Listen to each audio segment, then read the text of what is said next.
So, development of cognition is not about numbers and letters, ladies and gentlemen. Nutrition plays a vital role. Please take this with you when you leave. What you will feed is what you will have. Yeah? So, it is not what is convenient for you and me is not healthy for your child. We love them, isn't it? We say that we love them passionately. Everything we are doing for them. Anything that they ask, we give. Now, question, do you need to give them what they need or what they want? Is a question. In my opinion, I will give my child what he needs and not what he wants. Because he's not in a position to decide whether what he wants is good or bad. So he needs to be given what he needs. But of course, because we have so many shortcomings in our lives, quality time, broken promises, snapping, smacking, so many things, the list is endless, ladies and gentlemen, so we want to cover it up. We want to compensate.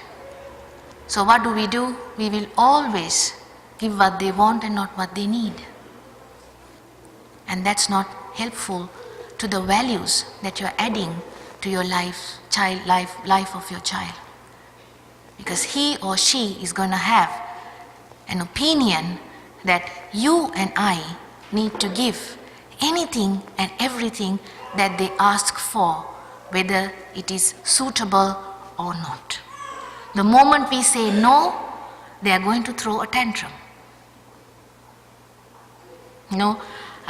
Back in Sri Lanka, when my son was about 4 years of age, we had this mutual understanding that when he goes to a supermarket, he's given some little things to buy. So when I took him the other day and that day, and I said, look, we are not going to be able to buy anything. I'm just going to buy one particular thing. Are you willing to compromise? We can come back later, but this time in the afternoon, today we can't. So he said, agreed, mommy, I'm coming, mommy, it's okay, I'm not going to ask you anything. Okay, fine, I took his word for it. And we went to the Arpico, and sooner or later I found he was grabbing a whole lot of toys in his hand. And I said, Dylan, I'm sorry, I said that we can't take this home today, we have to wait for daddy. I just came to buy something, can you put it back? He said, no. He just said, no, mommy, I want it. And he started throwing a tantrum. I said, let's put it back, everybody's looking. He didn't care. He didn't know.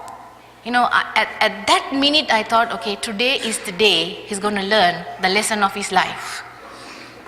You know what I did? I said, all right, Dylan, you cry and you finish throwing your tantrum. I am going to be out the door. You can come when you're finished. And I just told the security, I alerted the security, and I said, can you please have an eye? I'm just going. So I could hear him screaming and shouting, his legs up in the air. He was shouting. After a little while, you know what? All the people started coming around him and asking, where is your mommy, darling? I was outside, I heard this conversation going. So everybody was saying, Kage the Baba and this and that and all. So all of a sudden, Dylan stood up and he cleaned his tears and he came rushing to the door and he said, Mom, I'm finished. Let's go. Yeah, he was only 4 years old, and up to today, he's 24 years and married now. Up to today, he will never ever demand anything from me. With daddy, it's a different ball game altogether. But up to today, he knows if he wants something, he's going to ask mommy, can you give it? Can I have? And that was a decision I made. It was a very hard decision. I came back and I was really upset that I put him through that. But now I realize as he grew older, he got the message loud and clear that mommy is not going to be, mommy's yes is yes and no is no. There is no maybe. So with parents, you and me, we need to have this no maybe. Your word, your yes should be a yes and no should be a no, simply because they hold us to it. You told me that you will do that. If I say maybe, they don't understand that it can be a yes or a no. So most often they will take it as yes. So then it's another problem, because they are so hurt when we don't deliver. You said you will do. You said you will take me to this place and you said this. When I say, no, I didn't say that, darling. No, but you told it, you may consider. So never ever give half-hearted decisions to them. Yes is yes, no is no, end of story. If it's a yes, make sure that we deliver the goods to them. Say, we will follow through. Okay? So what we need to do is we need a lifestyle, ladies and gentlemen. What you and I practice is what they will follow and bring to school. In my school back home, sorry, after a little while, children get so settled and so comfortable. After a little while, all the gory details at home is told in school.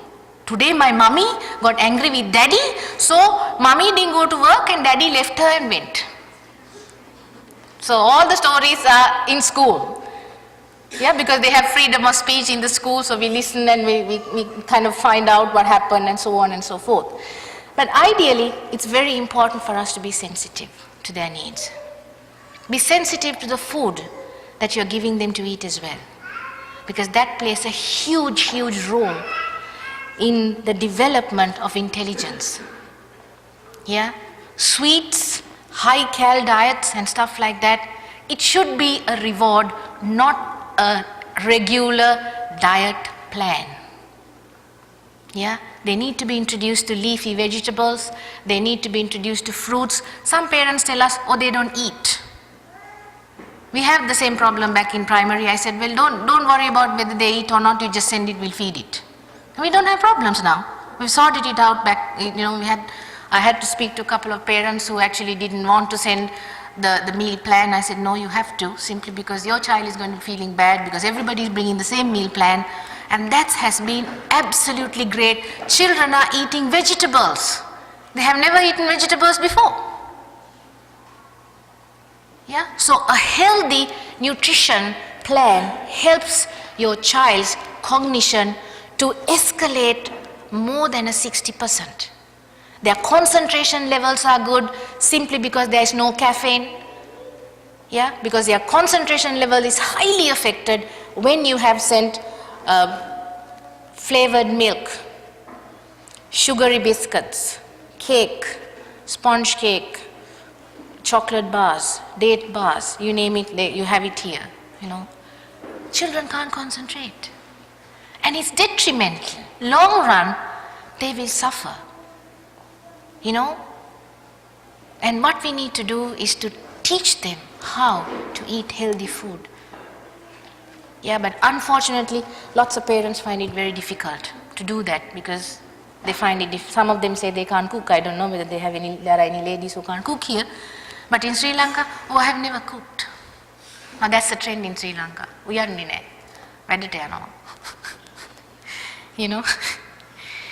But I make sure that they send the meal plan.